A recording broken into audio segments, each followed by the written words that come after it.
Au cœur des mystères. Bonjour, mesdames, messieurs, ou bonsoir. J'aime bien cette ouverture de présentation en mentionnant l'une ou l'autre de ces périodes de la journée parce que vous pouvez, bien sûr, nous écouter via la télévision, à TVRL à Laval, au Canal 9, ou encore via l'Internet. Si c'est via l'Internet, vous pouvez être partout dans le monde, vous le savez, bien sûr. Alors, bienvenue. Et cette émission au cœur des mystères est avec nul autre que Normand Pinard, métaphysicien voyant. Normand, bonsoir. Bonsoir. Normand, la semaine dernière, nous nous sommes envolés quelque peu sur la grande question, pourquoi sommes-nous ici, quel est le but de notre passage sur Terre, tout ça. Il y a, parmi nos lettres reçues, lorsque les gens nous écrivent, vous savez, il y a un monsieur qui demande de nommer, enfin, je n'aimerais pas le nom ici. Le monsieur me demande, il dit, vous mentionnez souvent, de la parapsychologie, le terme extrasensoriel. Qu'est-ce que vous entendez par extrasensoriel chez l'être humain et qu'est-ce que ça dénote, l'extrasensorialité? On est obligé d'utiliser le mot extrasensoriel pour l'instant parce que l'homme n'a pas accès au niveau global à ses sens. C'est-à-dire que ses sens sont réduits simplement à ce qu'il voit, ce qu'il croit voir, ce qu'il croit entendre, ce qu'il croit goûter. Et on est obligé de dire extrasensoriel parce que ce n'est pas développé. Et l'extrasensoriel, c'est simplement de la conscience. Un individu qui a une conscience vaste développe des sens plus sensibles qui vont au-delà des sens que l'on connaît. Par exemple, la clairvoyance, la voyance, c'est pas juste quelqu'un qui voit dans le futur.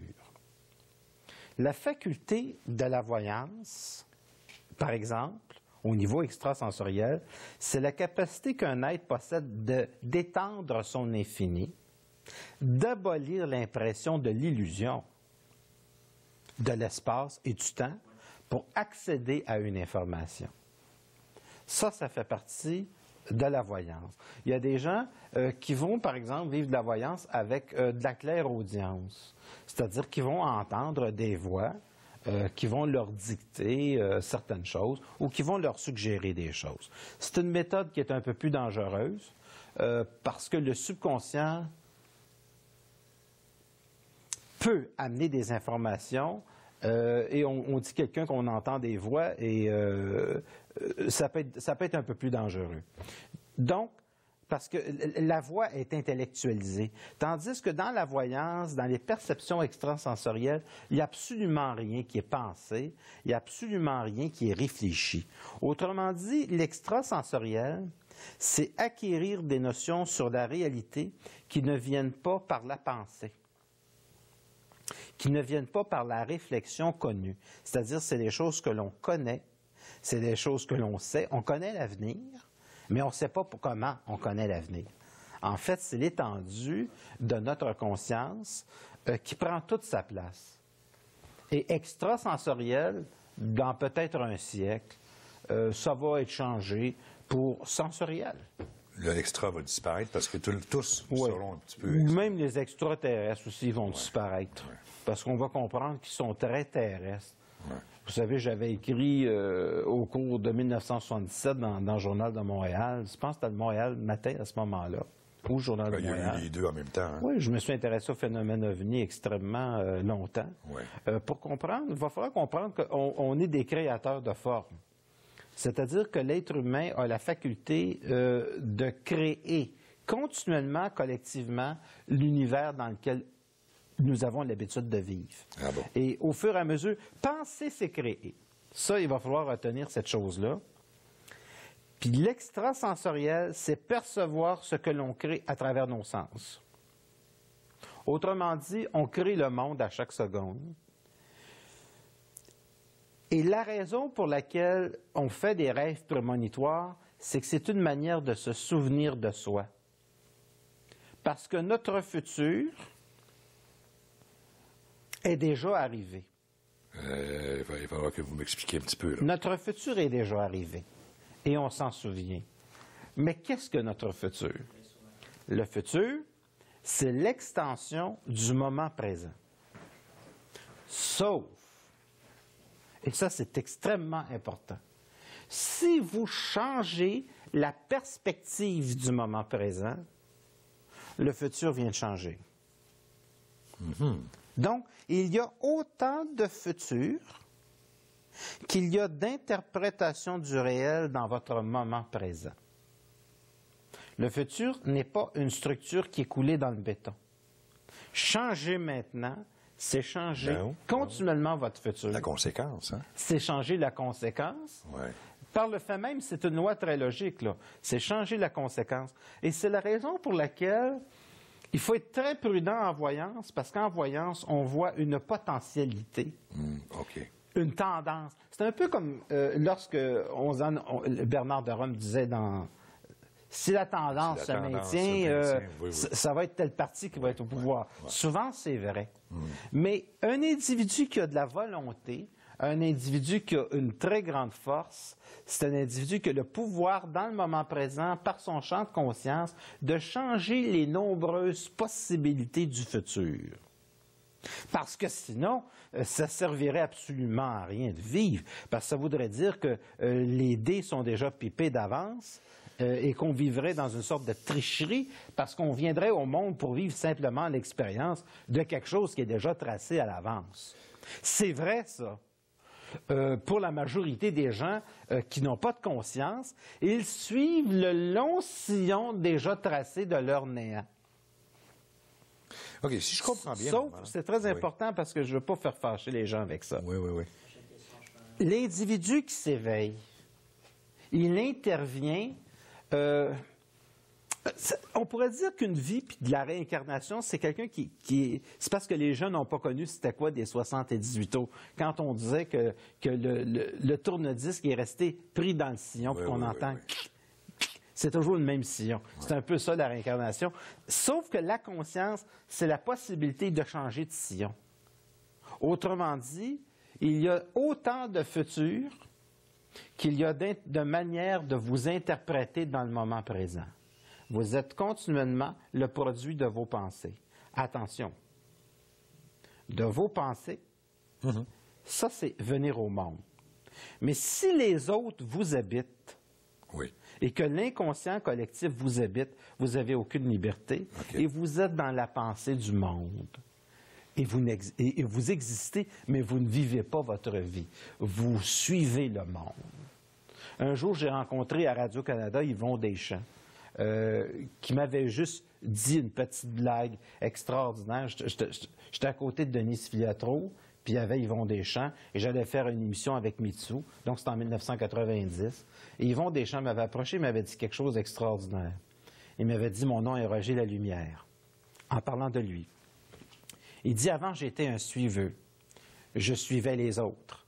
Maintenant que je suis, non seulement je ne suis plus les autres, mais je suis même devenu un exemple à suivre. » C'était d'une intelligence extraordinaire. C'était une blague à la Yvon Deschamps. Je pense que ça fait partie d'un monologue qui s'appelait Roger Lalumière, quelque chose comme ça. Il y a beaucoup. C'est-à-dire que ça veut dire ceci. C'est soit tu t'appartiens, ou soit tu appartiens aux idées du monde. Mais quand tu prends l'avion et que tu t'en vas en Israël, tu appartiens à la pensée d'Israël. Si tu t'en vas en Arabie, ben tu appartiens à la religion islamique.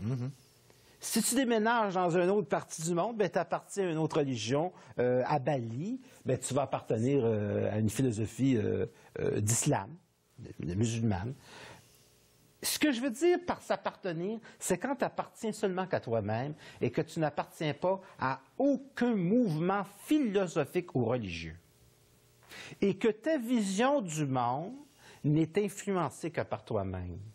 Ou alors, tu as la possibilité, ou vous avez la possibilité de choisir vos influences. Donc, c'est ça pour moi, être libre. C'est ne plus appartenir à la pensée du monde. C'est être libre dans ses propres pensées. Et ça, pour une société, c'est la terreur parce qu'un individu, on ne peut pas arriver à concevoir un individu qui est libre.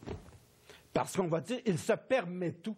Ben oui, c'est ça que moi, je fais pour moi-même. Je me permets tout. Je commence, là, moi, où les autres arrêtent.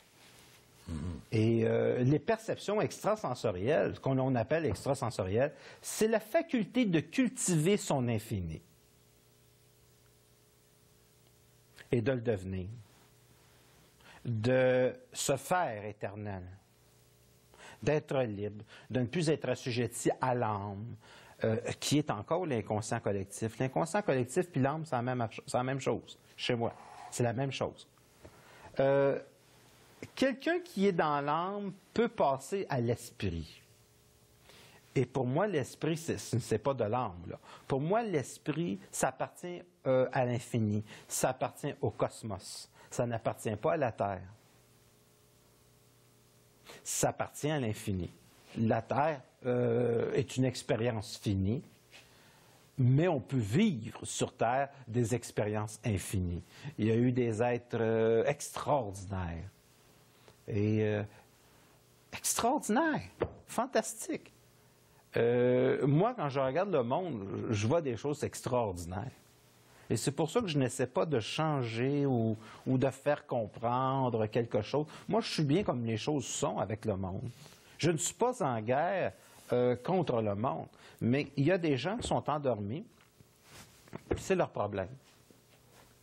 Ils sont en grand danger de ne pas créer en eux quelque chose qui est éternel, quelque chose qui est un absolu, quelque chose qui dure au-delà de l'expérience physique. Parce que si vous vous imaginez qu'on vient au monde pour vivre une petite vie plate, marié et être divorcé 2-3 fois, d'avoir des enfants, d'avoir des gardes partagées, et qu'à un moment donné, on vieillit, puis qu'on meurt d'une crise cardiaque parce que la vie est trop triste, bien, c'est peut-être la majorité de ce que les gens vivent. Bon. Moi, je trouve pas ça intéressant. Vous me disiez tout à l'heure, Normand, en début d'émission, on parlait justement de ça, le futur est déjà tout écrit, est déjà tout là, mais quelqu'un qui est conscient a cette faculté de le changer. Oh oui. C'est ça la différence. Oui. Oui, parce qu'il est maître. Parce qu'il est maître, mais ma question est celle-ci. Sur les gens qu'il y a sur Terre, sommes-nous nombreux ou y en a-t-il beaucoup qui ont cette facilité-là de changer le futur? Quand on parle du futur, c'est le futur universel ou son futur à soi, c'est sûr. Ah, le futur à soi, c'est toujours un futur universel. Le futur universel. Ah oui. Et ça fait partie de la mutation de l'âme. C'est-à-dire qu'il va arriver un temps où l'homme n'aura pas le choix de passer à cet état-là de la conscience. C'est ce que j'appelle la masse critique. C'est comme une ébullition. C'est-à-dire qu'il arrive un moment donné dans la société où ça va être quelques individus qui vont penser ça. Là, en ce moment, moi, je ne suis pas le seul à penser comme ça. Là. Oubliez ça. Il y en a plusieurs. OK. Il y a beaucoup de gens qui commencent à penser à ça, même à travers différents. Moi, je peux aller aussi bien en Allemagne, je peux aller partout. Il y a des gens qui ont cette conscience-là. Okay. Quand ils m'entendent, ils me disent, c'est drôle, tu mets toujours des mots sur ce que je pensais. Okay. Puis que j'ai toujours pensé. Il y a beaucoup de gens qui me disent, tu mets des mots sur ce que je pense, mais je n'arrivais pas à mettre des mots là-dessus. Je ressens ça depuis très longtemps. Puis toi, tu arrives, tu mets des mots là-dessus, je te comprends parfaitement bien, parce que je parle de l'être, puis je parle de quelque chose de fondamental. Oui. Puis ce que je dis, c'est pas étranger à l'être. Et on a tous un potentiel d'être. C'est juste une question d'autorisation. Seriez-vous un catalyseur d'une future société en voie de conscientisation? C'est dit d'une étrange manière, ça. Oui, est-ce que je suis un catalyseur? Je ne sais pas. Ou un conscientisateur? Non, parce qu'on ne peut pas conscientiser quelqu'un qui ne veut pas se conscientiser. J'enseigne pas une religion, là. Les outils, je m'intéresse pas au savoir, je m'intéresse à l'être. Je m'intéresse à l'être. Ouais. Je m'intéresse surtout pas à la connaissance, je m'intéresse vraiment à l'être. Non, je pense que la vraie faculté de l'être humain, ça va être d'être capable de savoir sans passer par la connaissance des autres. OK. Autrement dit, vivre des expériences, quelqu'un qui vit du paranormal, on n'a plus besoin de lui montrer la preuve du paranormal. Quand il a dans la figure le paranormal, il y a beaucoup de gens qui vivent du paranormal. Je m'adresse à vous, là, vous vivez tous du paranormal, sauf que la seule affaire, c'est que vous n'en parlez pas. Parce que tu ne peux pas parler, c'est un job dire à tes confrères de travail, ben j'ai vécu ça, j'ai vécu un rêve prémonitoire. Tu vas passer encore pour Un éluberlu. un éluberlu. Donc, tu fais attention à ta job. Surtout si c'est un poste important dans la société. C'était beau un peu parler de ça. C'était beau. Tu sais, il y a des ministres, hein, Mackenzie King, vous le parlez à sa mère qui était morte. Oui. Il n'y avait pas juste Houdini. Là, il y avait Mackenzie King qui au début, là, faisait les tables tournantes, qui était spirit. Ça a été le seul qui l'a dit. Mais bon, il y en a eu d'autres. Je suis convaincu qu'ils sont presque tous leur astrologues. Et je dirais que je suis placé pour parler, pour le savoir. Oui. Ils vous consultent. Et des gens de différentes sphères de la société. Et sauf que tout le monde vit du paranormal. Il n'y a pas personne qui va échapper au paranormal. Et à un moment donné, la question, c'est... Les gens vont commencer à en parler sur Internet. Les gens vont en commencer. J'ai vécu ça, j'ai vécu ça. Je connais pas beaucoup de jeunes qui ont pas fait l'expérience de la voyance. Tous les jeunes font l'expérience de la voyance. Tous les jeunes font l'expérience déjà vue. Là, à un moment donné, ils peuvent se dire, oui, mais ça ne me sert pas, fait que je vais mettre ça de côté. Il y en a d'autres qui vont lire 2-3 livres là-dessus. Ils vont aller un petit peu plus loin, ils vont creuser. Mais la fonction du paranormal, la fonction de la compréhension du paranormal, c'est de comprendre qu'on vit sur Terre pour quelque chose. Qu'on vit sur Terre pour avoir une vie qui est facile, qu'on vit sur Terre pour avoir une vie qui est simple, puis qu'on vit sur Terre pour avoir une vie d'abondance. On ne devrait pas vivre des difficultés, c'est pas normal. Quand vous vivez de la difficulté, c'est toujours une indication que vous êtes dans l'erreur. Dieu sait qu'on Fait que imaginez-vous jusqu'à quel degré que la race humaine est dans est dans l'erreur. l'erreur, ben, c'est ce que je dis, là. C'est pas normal de vivre de la souffrance. Il n'y a aucune souffrance qui est normale sur Terre. Aucune. J'aurais pensé le contraire. Sur Terre, c'était la souffrance Non. pour éventuellement s'en débarrasser. Ça, c'est du christianisme. Ailleurs. C'est du christianisme. Oui. Voilà. Les gens ont toujours pensé que c'est par la Judéo-chrétien, souffrance puis, qu'ils allaient passer à un état de conscience qui est plus élevé. Eh bien, non. OK. La souffrance attire la souffrance. Et si vous voulez mon opinion assassine, le sacrifice amène le sacrifice et l'effort est un signe d'erreur. Bon. Qu'on se prenne pour dit. L'effort est un signe d'erreur. Et je le tiens d'un philosophe avec lequel j'ai étudié plusieurs années, qui est un grand bonhomme, qui passe toujours pour un original et qui est un savant. Mais qu'est-ce que tu veux? Les gens arrivent dans leur temps. Moi, quand j'ai rencontré des philosophes, j'avais 22, 23, 24 ans, j'ai étudié avec des gens qui étaient extraordinaires. Et il y a des gens extraordinaires sur cette planète-là. Il y a eu des grands penseurs. Il y a encore des grands penseurs contemporains. Oui. Je crois qu'on devra un peu s'arrêter. Et de toute manière, les gens n'auront pas le choix à un moment donné pour passer une nouvelle conscience. Mais une difficulté, c'est là toujours pour te montrer qu'il y a une erreur. Ta manière de penser n'est pas bonne. Regarde, là, si tu t'es marié 3 fois et tu es malheureux, là, c'est parce qu'il faudrait que tu arrêtes de te marier. C'est quoi cette tendance à l'homme de toujours répéter les mêmes erreurs, justement? C'est parce qu'il ne s'arrête pas à penser pourquoi il a fait une erreur. C'est parce que les gens ont besoin du monde. Les gens ne sont pas bien dans leur peau pour commencer. Puis lorsqu'ils vont vers les autres, c'est pensant que les autres vont les rendre mieux. C'est une erreur, ça. Parce qu'on ne peut pas aller vers les autres parce qu'on se sent mal. On va vers les autres parce qu'on se sent bien. Puis on va rencontrer des gens qui vont nous permettre d'être bien à deux. OK. Moi, j'ai toujours... Vous me disiez, excusez-moi, Normand, plusieurs années, n'est-il pas mieux d'aller vers quelqu'un, non pas par besoin, mais par plaisir? Ben oui. Ouais. Ben oui. Ben oui. Les gens ne sont pas en amour, les gens quêtent. OK. Les gens quêtent l'affection. Et lorsque ça ne fonctionne pas, ben, ils accusent toujours l'autre de les rendre malheureux. C'est toujours l'autre qui est la faute. Moi, j'ai toujours un petit gars comme ça. Le bonheur, c'est quand on rencontre... C'est quand on est un Dairy Queen puis qu'on rencontre une cerise, une rencontre. Mais il ne faut pas être une cerise à la recherche d'un Dairy Queen.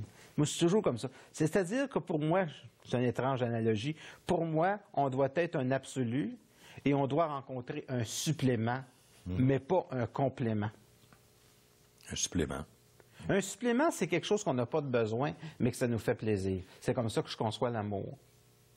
Alors que la majorité des gens sont ensemble par besoin. Oui. Ils créent des enfants, puis là, tout le monde est dans le besoin. Oui, mais ces enfants-là que l'on crée, c'est eux qui font les sociétés d'aujourd'hui, ou en fait, c'est eux qui font que la planète continue. Je me fous totalement de la société. Ouais. Je me fous de toutes les sociétés. Puis s'il y a une société que je me fous, c'est bien de celle d'aujourd'hui. Est-ce que vous êtes en train de me dire que vous êtes en Moi, ce qui m'intéresse, c'est pas les sociétés, M. Labelle. Ce qui m'intéresse, c'est l'intelligence des individus. Donc, plus l'homme sera intelligent, moins il y aura de gens qui habiteront la planète Terre. Non. Parce qu'il y aura de moins en moins de procréation. Non, écoutez... Essayez de comprendre. Non. On peut habiter n'importe où quand on est bien dans sa peau, même dans sa chambre, il n'y a aucun problème avec ça. Ouais. La question, c'est d'arriver à ne pas avoir de besoin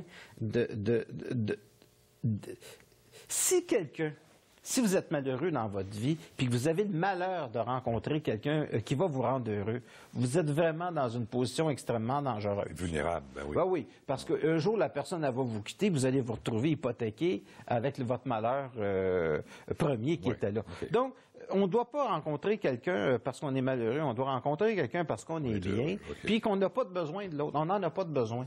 Puis quand on le rencontre, ben on est mieux. Un complément. C'est un supplément. C'est un supplément. Tu sais, tu vas au cinéma, tu y allais avant, tu étais bien. Et puis là, tu vas au cinéma, t'es deux, puis t'es bien. Puis la relation que tu as avec ta compagne, à ce moment-là, c'est vous parlez dans le creux des yeux.